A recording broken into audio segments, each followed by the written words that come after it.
people are brought into your family and people are brought into my family, for better or for worse, Allah brought them together for a purpose. Everything He does is for a purpose. Sometimes you look at your brother, you're like, how are you my brother? Sometimes people look at their parents like, seriously, you're my parents? Like I'm nothing like you. How are you my parents? Sometimes you wonder, like if we weren't family, I don't know if I would have anything to do with you or would want to have anything to do with you. But Allah put people together for a purpose. He knows exactly who to, put in whose family and who to connect and tie to each other genetically. In fact, He even planned for who should be your in-laws. Inna lillahi wa inna ilayhi raji'un. He planned for that too. Now, all of that can feel like a big trial, but if I contemplate this ayah a certain way, I need to find the blessing in it, and I cannot find the blessing in it unless I look at everything purposefully. Maybe behind this conflict, I need to be purposeful and find the right thing to do, the right things to say to fix this conflict.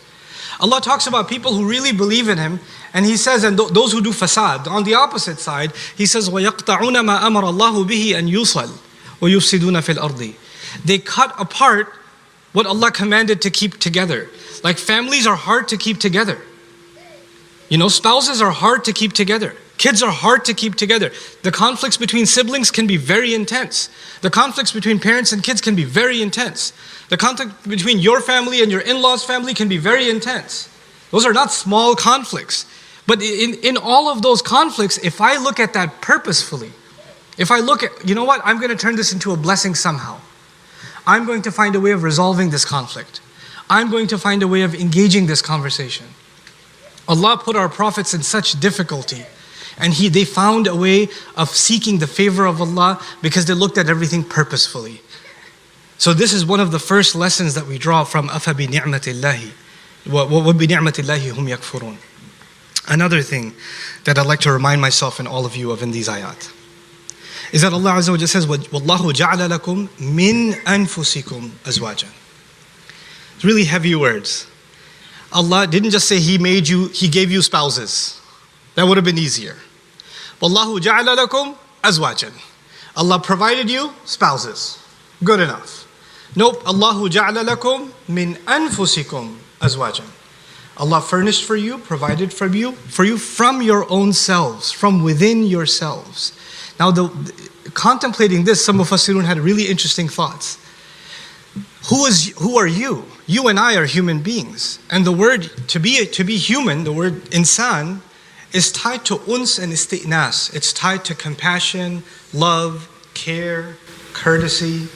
Those are feelings that human beings were given inside of them. To have regard for somebody else's feelings. Like for example, when Allah says about not entering people's homes without permission.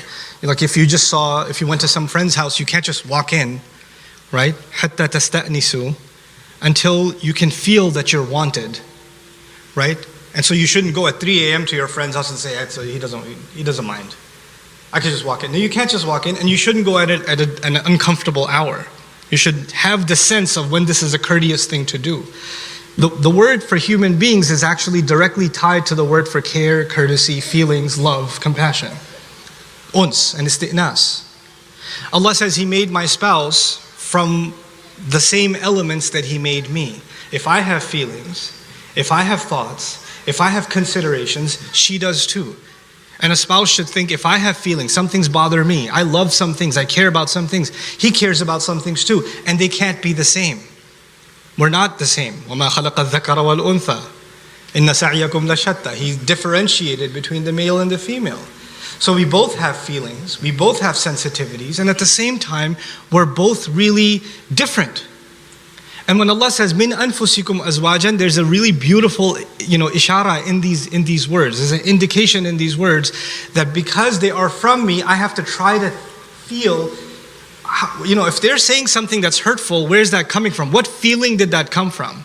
What would make her say that? It's not just because she's evil, or not because they're just arrogant.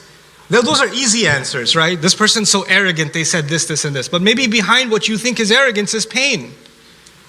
And you have your way of dealing with pain, and they have a very different way of dealing with pain. And their pain comes out in hurtful words. or what you think are hurtful words.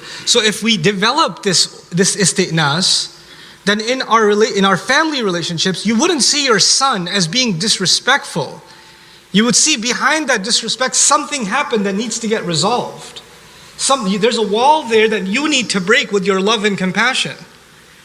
And you need to do that purposefully. You need to understand the larger purpose. Allah wants these people that were put in a family, Allah wants them to stick with each other. Allah wants them to overcome their barriers.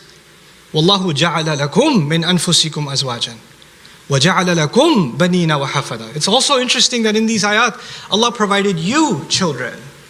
Allah provided you in-laws, grandchildren, others that will serve your purpose, others that will be of benefit to you. Allah is saying that and all of it starts with azwaj, meaning you get married. When you get married, you connected to another family. Because you connected to another family, maybe one day you lost a job or you had a difficulty and it was your wife's cousin's friend that helped you out. There's connections that are made that Allah provided help for you, rizq for you in ways you couldn't have imagined because of that relationship. Because connections were formed through that. So Allah is telling us that we should look at the human relations that we have and the impact of those relationships as all part of Allah's plan that He provided. The people that came into my life are people that He provided. That doesn't mean that it always works out. It doesn't mean that everybody's great, but it does mean that we have to look at everything purposefully. We have to keep that in mind first and foremost.